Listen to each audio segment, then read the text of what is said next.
Hi అండి, అందరికీ నమస్కారం. Welcome back to my channel Geetakka vlogs. ఈరోజు పాలక్ పన్నీర్ కర్రీ ఎలా చేయాలో చూపిస్తాను. దీనికోసం ముందుగా వాటర్ వేడి చేసుకుందాం. కట్ చేసి పెట్టుకుని పాలకూర యాడ్ చేసుకొని, అలాగే అల్లం, పచ్చిమిర్చి కూడా యాడ్ చేసుకొని దగ్గరగా ఉడకబెట్టాలండి. పాలకూర చాలా ఈజీగా ఉడికిపోతుంది. దగ్గరగా ఉడికిన తర్వాత చల్లారిన తర్వాత మిక్సీ ఆడేసుకుందాం. తర్వాత కొంచెం పాలకూరను కూడా కట్ చేసి పక్కన పెట్టుకుందామండి కర్రీ కోసం. తర్వాత ఒక కళాయి తీసుకొని ఆయిల్ వేడి చేసుకుందామండి. తర్వాత ఒక కప్ ఆనియన్స్, వెల్లుల్లిపాయలు ఈ విధంగా చిన్న చిన్న ముక్కల్లా కట్ చేసుకొని వేసుకుందాం.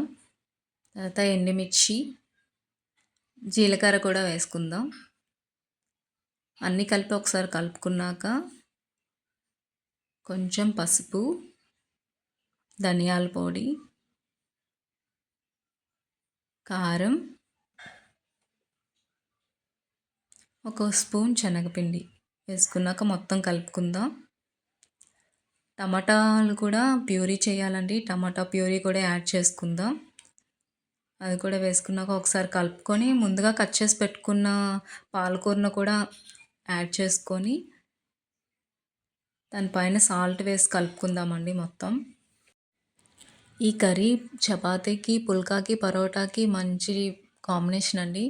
అలాగే ముందు మనం పాలక్ని పేస్ట్ చేసాం కదండి, అది కూడా ఇందులో యాడ్ చేసుకొని బాగా దగ్గరగా కలుపుకుందాం.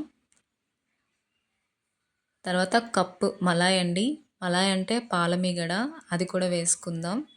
వేడి చేసుకున్నాక బాగా కలుపుకుందామండి. తర్వాత పన్నీర్ అయితే ఫ్రై చేయవసరం లేదు. మామూలుగా పన్నీర్ ఇలా క్యూబ్స్లా కట్ చేసుకొని వేసేసుకోవడమే పాలక్ పన్నీర్కి.